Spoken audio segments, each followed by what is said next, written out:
Bonsoir ou rebonsoir à tous. Je suis désolé, je suis obligé de le faire assis. Vous avez vu, j'ai un petit côté Théo d'Aulnay-sous-Bois ce soir. Il y a des zones que je devrais pas trop fréquenter, mais bon, c'est des petits plaisirs perso. Donc c'est forcément le moment du traditionnel discours de témoin et c'est moi qui m'y colle, donc certains me connaissent, ça risque de piquer un petit peu. Je pense que pour les mineurs, c'est l'heure d'aller coucher. Pour les anciens, vous pouvez débrancher les sonotones. Et s'il y en a qui sont un peu fragiles, n'hésitez pas à les prendre l'air 5 minutes. Non, je vais faire soft. Je vais essayer d'être soft. En fait, Manu m'a demandé d'être soft. Il m'a dit, texto, ne fais pas trop hard, il y aura ma grand-mère. Bah, il est comme ça, Manu, hein, il a le respect de la famille. Par contre, l'image qu'il a de son témoin... Ouais, mon témoin, c'est Julien. Tu sais, le mec vulgaire, il parle que de sexe, là. Merci, mon pote. Bon, par contre, c'est pas parce que j'habite Verlaine qu'il faut attendre à un poème. Déjà qu'aujourd'hui, pour toi, je veux un beau. Du coup, pour m'inspirer, je suis forcément allé voir la mariée. C'était l'occasion de parler un peu avec elle, chose que j'avais jamais vraiment faite parce que je la trouve pas hyper intéressante.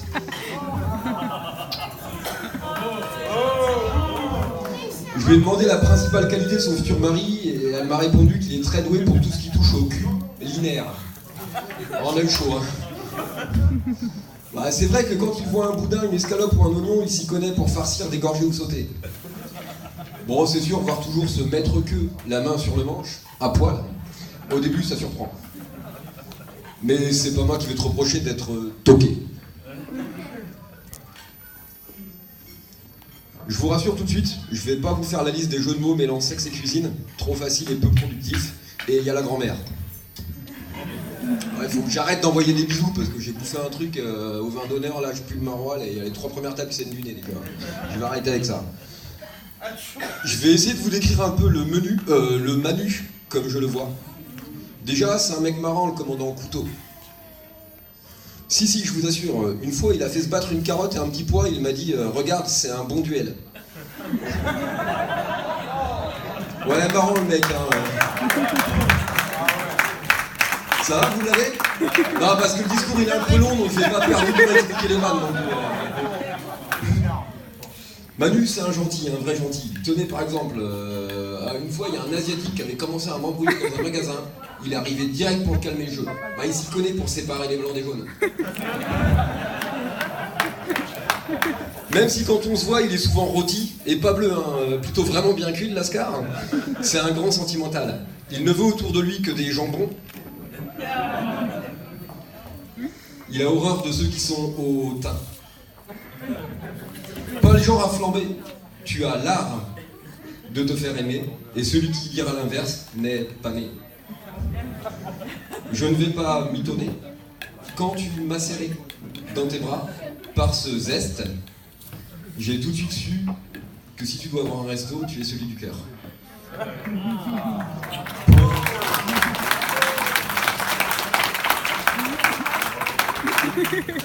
Pour terminer cette première partie, je sais que tu aimes braiser les femmes comme les grenouilles avec la rainette. Je te souhaite donc que la nouvelle Madame Guillot continue à se faire la mayonnaise par raison. À la santé des mariés.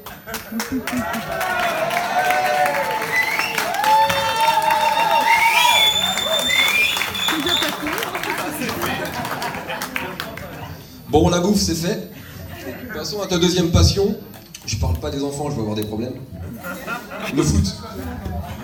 On va se mettre dans l'ambiance, et pour ça, je me suis laissé aller imaginer la nuit de noces façon Ligue des Champions. Pour te faire plaisir, même si je sais que t'es plutôt maximum quart de finale, on va imaginer que c'est la finale.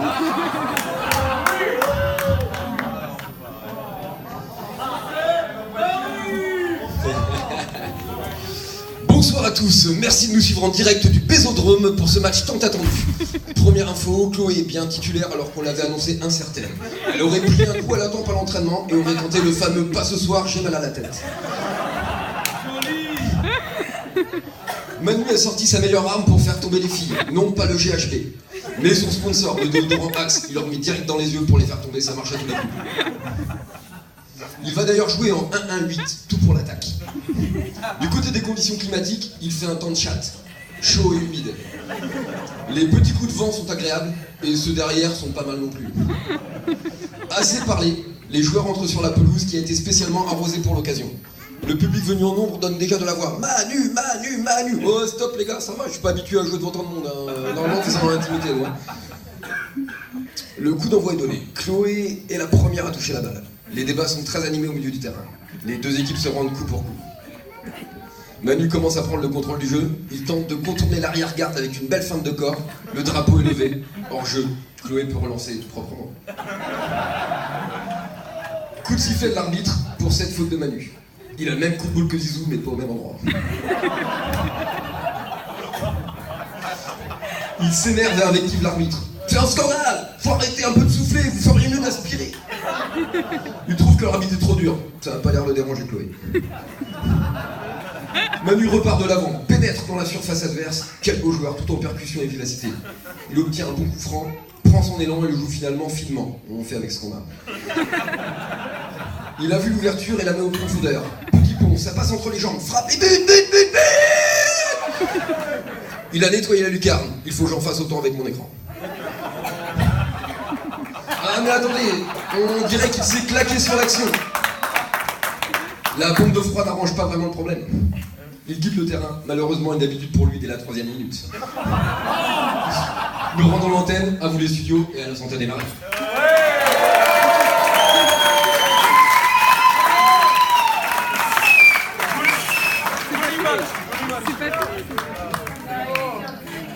Comme tu le sais, je suis plus déclaration d'humour que d'amour. Mais pour finir ce discours, qui a dit enfin?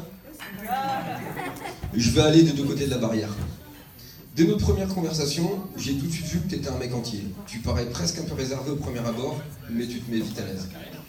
Tellement à l'aise que je revois encore le jour où tu m'as demandé si tu pouvais uriner la porte ouverte. Moi, je t'avais juste répondu « Attends que je me garde ». Tu m'as ouvert ta maison, ta famille et ton cœur. Le hasard a bien fait les choses, et pourtant la vie, c'est comme la culotte d'une brésilienne. On sait jamais vraiment sur quoi on va tomber à l'avance. Oui, nous faisons la fête, mais surtout, nous parlons de tout. Nous en savons beaucoup l'un sur l'autre, même des choses intimes. Je sais par exemple que tu détestes quand une femme éteint la lumière avant de faire l'amour, parce qu'après, tu la vois plus à travers la fenêtre. Une belle complicité est née entre nous. Tu sais que pour moi, il y a deux familles. Celle du sang que je respecte, et celle du cœur que je me construis et à laquelle je me rattache. En parlant de famille, ça me fait penser que si t'habites dans le Nord, ton mariage il te coûte moins cher. T'as qu'une famille à inviter. Bon, par contre, quand les ch'tis divorcent, je sais pas s'ils peuvent rester frères et sœurs. Il y en a pas, là, ça. Vous nous avez présenté vos proches, et nous savons sans aucun doute d'où vient cette chaleur humaine que nous chérissons tant. Ce mariage est ton jour de gloire, bien plus grand que ton passage dans le livre des records. Enfin, pour être précis, le passage de ton sexe dans le livre des records, jusqu'à ce que tu te fasses virer par la libraire. Je n'ai ni ta sensibilité, ni ton expression des sentiments, mais je sais que les tiens pour ton entourage, ta femme et tes enfants en premier lieu sont sincères comme est l'affection que nous entretenons. Ce n'est d'ailleurs pas ton genre, mais il me semble important de te rappeler que maintenant, pour toi, les femmes sont comme le Wi-Fi. Tu peux en capter partout, mais pas y entrer. Nul doute que tu vas continuer à prendre soin d'elle comme tu l'as toujours fait. De toute façon, tu n'as pas le choix, car tu connais le point commun entre une femme et un chariot élévateur. Si t'en as pas, tu décharges à la main. Et les ampoules, c'est pas trop ton truc. Votre histoire est belle et méritante, votre amour est palpable. Si un jour ça venait à tourner mal entre vous, ne compte pas sur moi pour te consoler en disant qu'il y a des filles aux quatre coins du monde. Déjà parce que la terre est ronde, et ensuite parce que le bonheur dont vous transpirez, à tel point qu'il en est presque indécent, m'incitera forcément à te conseiller de tout tenter pour le faire perdurer. Tu aimes à m'appeler frérot. Je ne suis pas très démonstratif et m'exprime autrement. Connaissant la relation que j'ai avec mon frère, tu comprendras que je préfère t'appeler mon ami. Il est peu d'êtres sur lesquels on puisse compter, qui soient réellement des secours, des soutiens, des appuis, des conseils, des affections. Tous les autres se contentent de paroles vides, de protestations creuses, de simagrées qui n'engagent à rien. Un ami, c'est une personne avec qui il suffit d'être ce qu'on est. Merci donc d'être toi, d'être vous. Vous savez que vous pourrez toujours compter sur nous, sauf financièrement, pour partager vos joies et vos tourments, écrire vos rêves et effacer vos déconvenus. Ressentez la fierté et l'honneur que nous avons d'être à vos côtés, et faites vôtre ma devise. riez de la vie avant qu'elle ne rie de vous. Il est de coutume de souhaiter le meilleur aux mariés. Cela fait longtemps que vous le partagez et je pense que tous ici sont d'accord avec moi pour vous décerner la Légion Bonheur.